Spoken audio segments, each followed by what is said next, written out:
Lucy Terry was a married woman who performed many chores, such as caring for children, making clothes, and cooking. Prior to marriage, Lucy was a servant to the Wells family and an active member in her church by age 14. She was literate. She had 6 children, 2 of which fought in the Civil War. A challenge she had to overcome was when 2 of her white neighbors were killed when she was 22. She wrote a poem describing the violent incident and titled it Bar's Fight. Another challenge is when Colonel L. Bronson attempted to steal land owned by her husband and her. The case made it to the Supreme Court, where Lucy argued against 2 of the leading lawyers in the state and won. A positive moment for Lucy was when she gained her freedom after being married. Harriet Tubman was a freed slave who became a leading abolitionist and used the Underground Railroad to free hundreds. As a slave, daily life was tough. Harriet received many lashings, which resulted in a multitude of scars covering her back. Harriet was accidentally hit with a lead weight, causing her to experience narcolepsy for the remainder of her life. For the majority of her life, Harriet Tubman was a nursemaid for a baby. Challenges she faced included escaping slavery and then going back to lead many others through the Underground Railroad. She escaped to Philadelphia, 100 miles away, and then successfully escorted hundreds across the Underground Railroad and also served in the Civil War, becoming the first woman to lead an armed expedition in South Carolina, freeing more than 700 slaves. Sojourner Truth was born into slavery about 1797 in Ulster County, New York. Known as Isabella, her parents were James and Betsy, the property of Colonel Johannes Hardenberg. As a child, she spoke only Low Dutch and, like most slaves, never learned to read or write. Sojourner Truth was perhaps the most famous African-American woman in 19th century America. For over 40 years, she traveled the country as a forceful and passionate advocate for the disopposed, using her quick wit and fearless tongue to fight for human rights.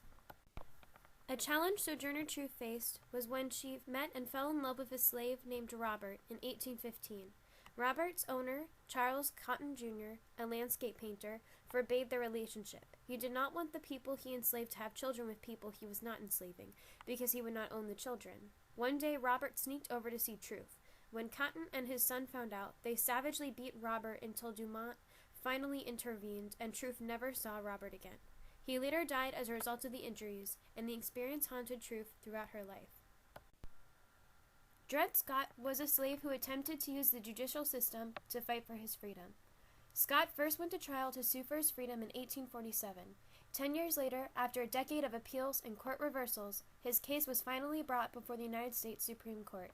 In what is perhaps the most infamous case in its history, the court decided that all people of African ancestry, slaves as well as those who were free, could never become citizens of the United States and therefore could not sue in federal court.